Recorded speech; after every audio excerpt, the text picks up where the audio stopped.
Hello, goblins, ghouls, and ghosts. I'm Jessie Quinn from Cup of Books, and tonight, on All Hallows Eve, we are talking about The Gilda Stories by Jewelle Gomez.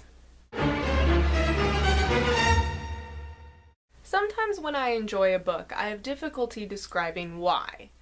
This is not the case with The Gilda Stories by Jewelle Gomez. First published in 1991, this novel stands out as a vampire novel told from a lesbian feminist perspective. It tells the story of Gilda, a black woman who is given the choice of becoming a vampire after escaping slavery in the South during the 1800s. Each chapter is a different decade in US history. We start in the 1850s and we end up in a not-so-distant future of 2050. As a result, we really get a sense of how Gilda experiences the passing of time. Each decade is distinct, but we can still see history repeating itself on occasion. For the most part, I enjoyed the episodic format of the novel, but it did make it difficult to feel invested in Gilda's different romantic relationships over the years. It's clear that the author has a lot of love for vampire literature. A lot of the vampire lore is based on the vampire lore in Bram Stoker's Dracula, one of the classics of the genre. These vampires can't swim through moving water, they need to carry the soil from their birthplace with them wherever they go, and while sunlight does weaken them, they're not strictly nocturnal. They play by more of those old school rules, so to speak. But at the same time, I see a lot of nods towards contemporary vampire literature, as Gilda's desire to retain her sense of humanity is something we've seen more than once. I don't think it's a coincidence that this novel starts in Louisiana in the 1850s, and Interview with the Vampire by Anne Rice, one of the cornerstones of contemporary vampire fiction, also starts in Louisiana around the same time. But as a novel, The Gilda Stories also challenges vampire literature as a genre in ways that makes it stand out. Because Gilda is a woman of color, specifically a black woman born into slavery, her views on vampirism are different than other perspectives we've seen before.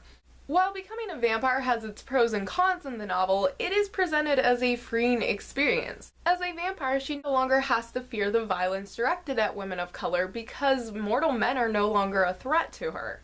In one of my favorite scenes in the novel, Gilda introduces one of her human friends to the vampires she has spent most of eternity with. Her human friend, who is a black man, is unsettled by the vampires, and it's suggested it's not only because, well, the vampires are vampires, and on some subconscious level he must understand that he's surrounded by predators, but he's also unsettled because most of the vampire community is white. Gilda stands out among her vampire peers because she is a woman of color.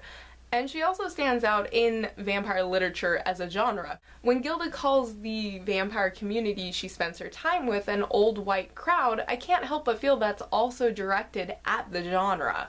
I also felt like the queer representation, and yes, there is actual queer representation in this novel and not just subtext, is actually in response to the lesbian vampire trope in popular media today. Gilda's sexuality is not a result of her becoming a monster, it's just who she is. In many ways, Gilda's story reclaims the lesbian vampire trope, and it transforms it into actual queer representation in vampire literature. Do I think The Gilda Stories is perfect? Well, no.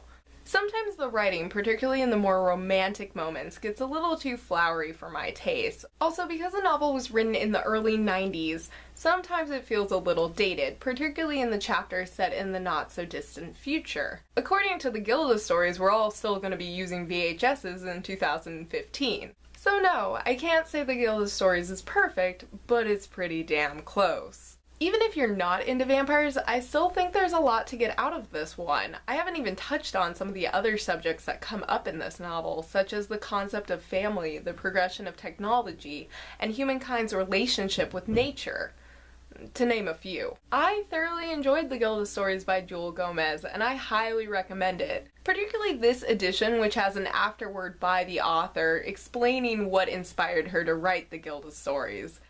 After reviewing Carmilla and Interview with the Vampire this month, I can't think of a better book to end on.